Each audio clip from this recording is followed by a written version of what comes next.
Ladies and gentlemen, boys and girls, children of all ages, welcome to Sox on Tap. Tony, my first reaction is just, fuck yes, let's go. Sox versus the Twins. That's where it all starts. Because it all starts taking care of business in-house in the Central Division. That's right, I'm a meatball. You got to bring that top button swag, baby. It is always great to beat the Cubs. And I'm a homer, so I always say they're gonna. Dallas Keuchel Lansing got some beards that you should be afraid of.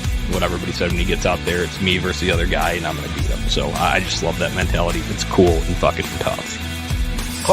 Steve, would you say that Tony is mad online? I would definitely say that. The White Sox winner.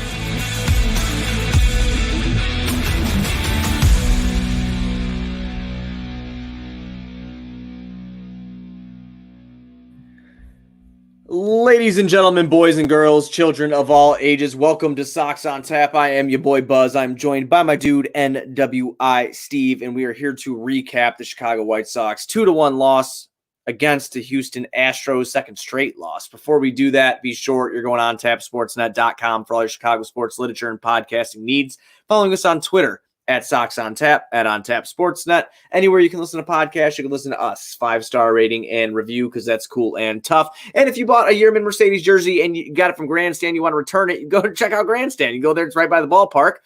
That felt horrible saying that, but you know what? Why not? Go to grandstandsox.com. Follow them on socials at Grandstand Sox. Any White Sox gear you need, go to Grandstand. Check them out. What's up, Steve? We haven't been on the mic together in a long time. We got your boy Sal in here saying, yo, how you doing, man? Hey, yo, Buzz. Yeah, good to talk to you, my man. It's been far too long here. What up, Sal? How's it going, buddy? And look, real quick here before we kind of jump into things, you know, we're on the subject of Grandstand. I'm going to be paying my boys over at Grandstand and staff. I'm going to be paying them a visit here coming up because, you know, I know you and Johnny, you guys are big headband advocates. You know, you guys rock that Yaz headband. So I'm giving real thought to becoming a headband kind of guy. And I think what's going to happen is I'm going to have to go in there to Grandstand, see if I can find one of the Sox headbands right around there, because I think it's just time. I have to embrace it. Yeah, well, you know, the headbands, they hold my hair back, and it makes me look cool and tough, so that's why I wear them. What's up, Jason? How you doing, buddy? But yeah, it's you know, I think you could pull it off, man. I think you could pull it off. I really do. I think give it a shot. I'm willing to give it a go here. You know, you gotta try some new things here. It's 2021. Listen, next Friday we are officially back, and you know, I can't think of any other way to celebrate that than just, you know, kind of reinventing things a little bit, kind of going a little bit of a new look. Absolutely, man. Got to freshen up that gimmick like they do in the wrestling business a little bit. I get that, and that was a great segue into the first thing I wanted to mention before this game. Everybody who's listening to this podcast right now, everybody who's here on the live, I need you to do me a favor. I need you to retweet this. I need you to spread the word. Whatever you could do to spread the word about this, spread it. Saturday, June 26th, the Sox are at home against the Seattle Mariners. Barstool from the 108, Sox on 35th, and Sox on Tap will be throwing a massive tailgate in Lot B. Bring your own beer. Get the hell out there. Tell your friends. Tell your cousins. Tell your brothers. Tell your sisters. Tell your neighbors. Whatever you got to tell them. Come to Lot B, Saturday, June 26th. White Sox Dave got this whole thing going. He's included a few of us. We're going to get this tailgate going right, and we're going to go to the park, 100% capacity for the first weekend, and we're going to make it happen. It's going to be absolutely fantastic. Buzz, if I can expand on that a little bit here. Listen, folks. We have not had the opportunity to tailgate as a collective unit since September of 2019. It has been far, far, far too long. And I'm going to tell you this right now. Buzz, you and I were talking about this before we hopped on here. I am stone colding beers as soon as I get into that goddamn parking lot. I don't care. I'm getting crazy with it. There's no holding back. We've been waiting for this day for you know what, 16 months now at this point here. There's no holding back anymore. Be there. It's going to be the party. It's going to be the tailgate of all tailgates. It absolutely is. I might not be able to drink the most, but I guarantee I can drink faster than anybody there and fall asleep way quicker than anybody there. So that is what we're shooting for. You're going to have to carry me over your shoulder into that stadium because that's how bad I'm going to be for sure. I can't wait. So you're going to have to big brother me. all day. It's going to be fantastic. But yeah, so, what's not fantastic, Steve, is the Sox lost 2 in a row. Now, I try not to, get in my head. We knew this offense has been inconsistent for a long time now. It really has. It's not a very consistent offense. And it's just been the tail of that over these last 2 games. However, before we started getting into the game, I do want to throw credit immediately to Carlos Rodon. He pitched one hell of a game to the top offense in the MLB, and he kept us in it. If our guys could have picked him up, this result would have been a lot different. You're absolutely right, Buzz. Carlos Rodon went out there, gave this team a chance to win this baseball game, and he gave up 1 earned run against a team that, as you mentioned, there is the top offense in all of baseball right now. He had 1 inning where his command just kind of got away from him a little bit. He was able to limit the damage to 1 run, and to do that against this offense with the way that they have been scoring runs and the overall output that they have had through the first 60-some games of the 2021 season, it really is pretty amazing to see him go out there and do what he was able to do tonight. Yeah, absolutely. And everything you said was spot on. Just to get to Sal's question, are they feeling the absence of Nicky Madrigal on, getting on base and making contact? Man, that could be it, Sal, but they're feeling the absence of Luis Robert, Eloy Jimenez, Nick Madrigal. I mean, it's so overwhelming with all the talent that's out on this team right now. We got to be honest right now. I mean, the fact is this lineup is pretty thin at the moment here. When you have Brian Goodwin, who's really the definition of an average major league player, and you have him sliding in the number 2 spot. You have Jake Lamb, who is cooled down. I know he did have 1 hit in there today, but he has cooled down here over the last maybe week or so from the hot start that he had in his limited playing time to this juncture here. Yaz has hit a little bit of a cold streak here, and that was something that kind of hurt this team here tonight in a couple of spots, unfortunately. And Jose Abreu for the month of June has been really off his game. I know he did hit that home run against Tampa here, but the fact of the matter is that it's really been very up and down. But just the absences of guys to this point, it is kind of catching up to them right now. Yeah, absolutely. I mean, you need to find consistent offense from somebody, and it's not there. It's so hard to watch, Steve, because in the beginning of the game, like we said, I was kind of in and out, had some things going on, but there were 6 hits in the first 2 innings. It was in the first 2 innings, I think. Yeah. And we don't do anything with it, man. You can't let opportunities like that go against this kind of team. You just can't.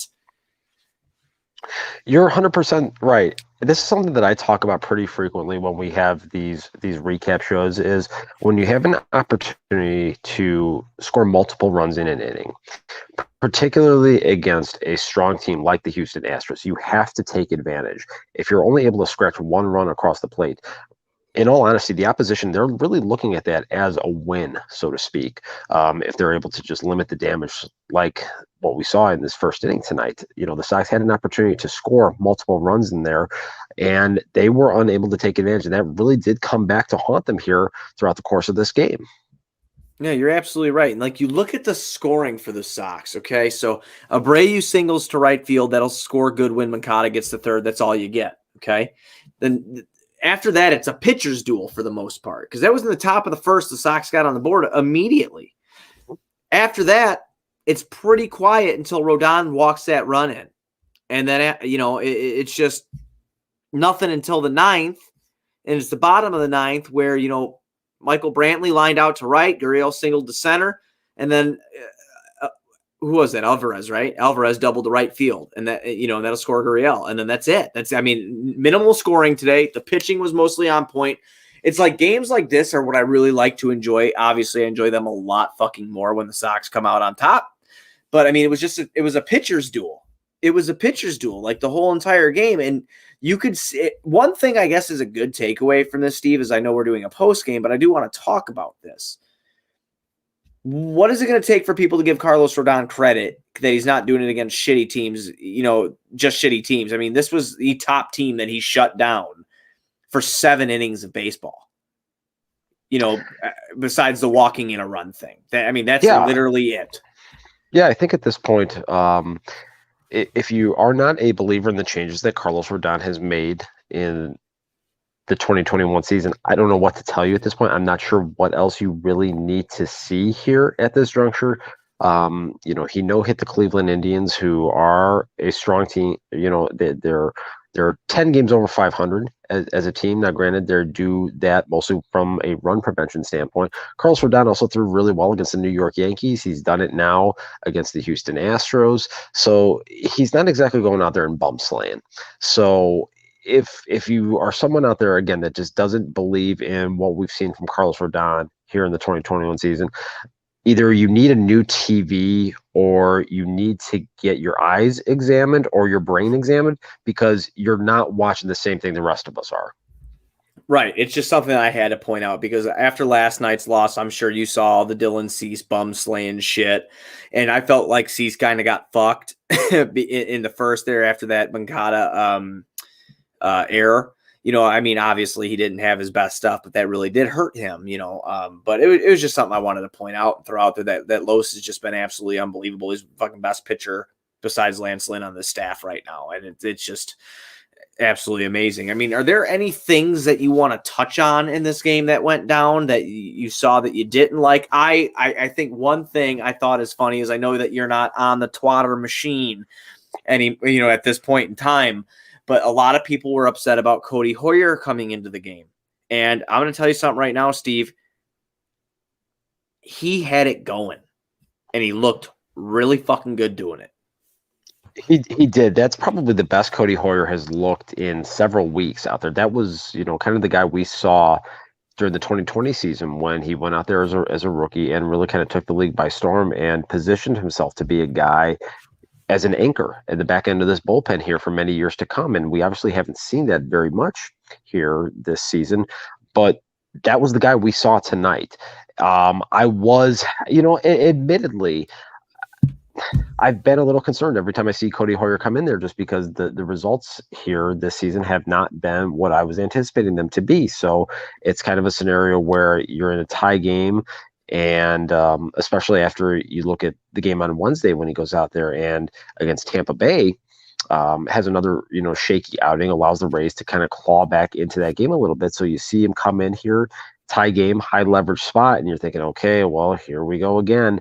But I think another point that a lot of people just need to understand here is, what are the alternatives at this point? They simply haven't gotten consistency from the guys in the bullpen that you're counting on.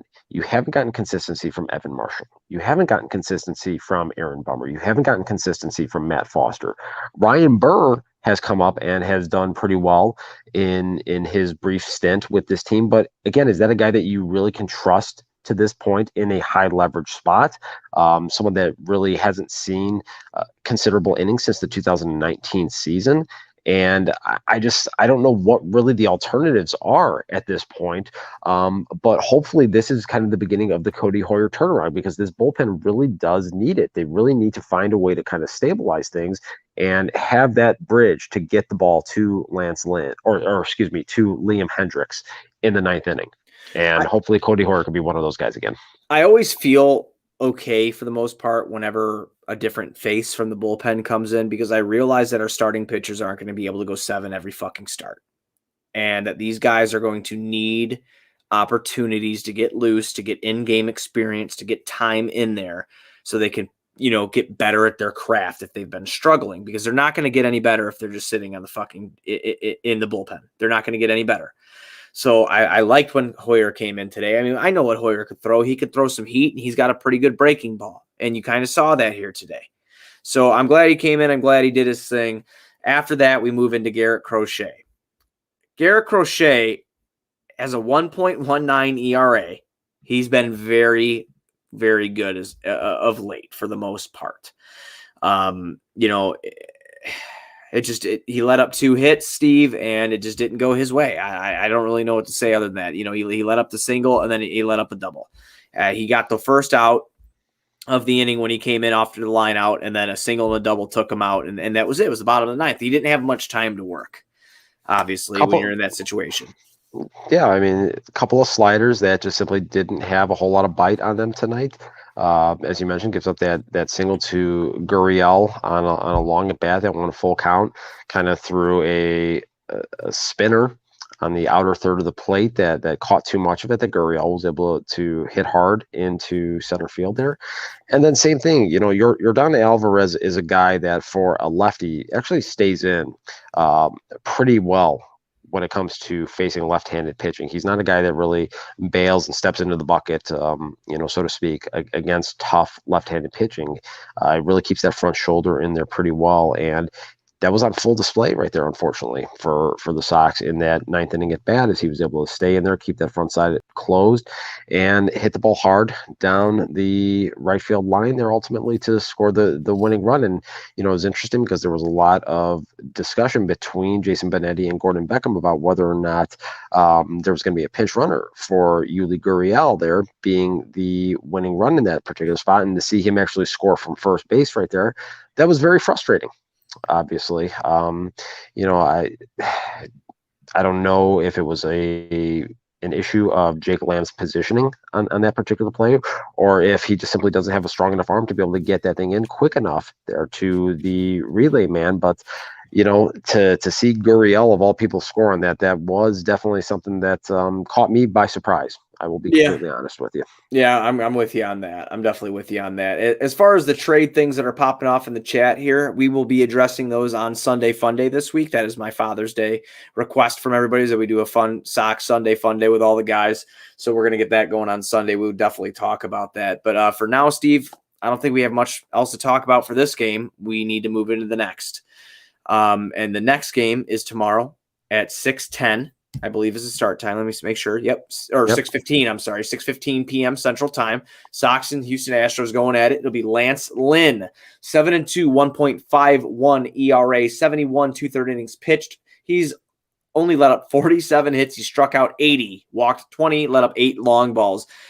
I'm going to butcher this dude's first name. I hope you can get it. Framber Valdez. I think I did it. Framber Valdez. Yeah. Yeah, I got it. Woo! 3-0, 1.42 ERA. He's pitched 25 1/3, 24 strikeouts and 7 walks, 2 long balls he has let up. Just like tonight, Steve, I'm not too concerned about the pitching.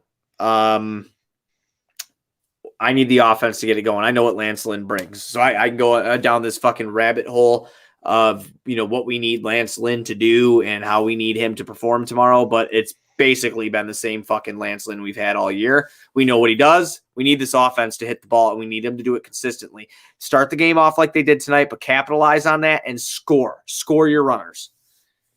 They've scored 3 runs in 2 games against a quality opponent. It's really hard to win baseball games when you do that. Now, obviously, you get into October, and the Houston Astros are a team that you very well may run up against, and you're going to have to find a way to scratch and claw and win some close, low-scoring affairs.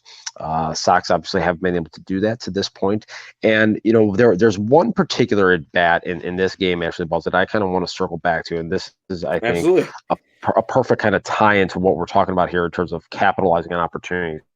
That first inning there, after the Jose Abreu RBI single, and you get Yasmani Grandal up in that particular spot there with 2 outs, Yohan Moncada on third base right there, and he strikes out, swings through a fastball. That's a spot where I know I'm someone that I talk pretty frequently about, a strikeout is nothing more than an out, but it is something that is really situational dependent. And that was a spot right there where Yaz striking out of that spot, that really did hurt ultimately right there. You need to find some way to at least hit a fly ball, get a sacrifice fly to get that second run in. I talked about this earlier in the episode, and I'm going to keep driving this point home. When you have an opportunity to score multiple runs in an inning, you need to take advantage of that. That's something we need to see this team do against Framber Valdez. Get on them early, multiple runs in an inning, and then let Lance go out there and do what he does. Yeah, I absolutely agree with that. So going into your pick to click tomorrow, I think I have mine in my head, Steve, and I'm just going to go with it. It's going to come from an unlikely source, because every time I keep choosing a guy that I think is, let's try to say this without sounding like an asshole, like a guy that is proven, like a TA, like a Jose Abreu or a Grandal or something like that, like a guy that you need to trust, a big-time player making big-time plays. Every time I do that, I don't feel like it happens. So I'm going Adam Engel tomorrow. He's my pick to click tomorrow. Look, that's actually a really good pick right there because we've seen what Adam Engel does against left-handed starting pitchers. Yeah, and that's why I did it. That's a great spot right there. I applaud that pick because I was leaning towards going that way, but I am actually going to go with TA7. I think he's going to look to get this party started. First pitch into the Crawford boxes tomorrow.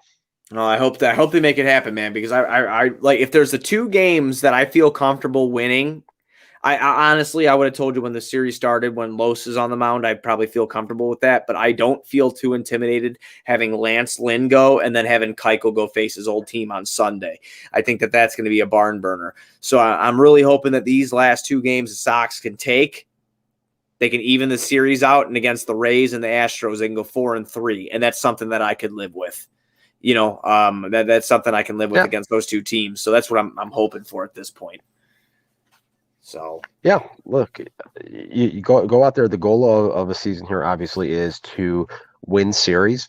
Can't do that here in this particular spot, having lost the first two games of this 4-game set.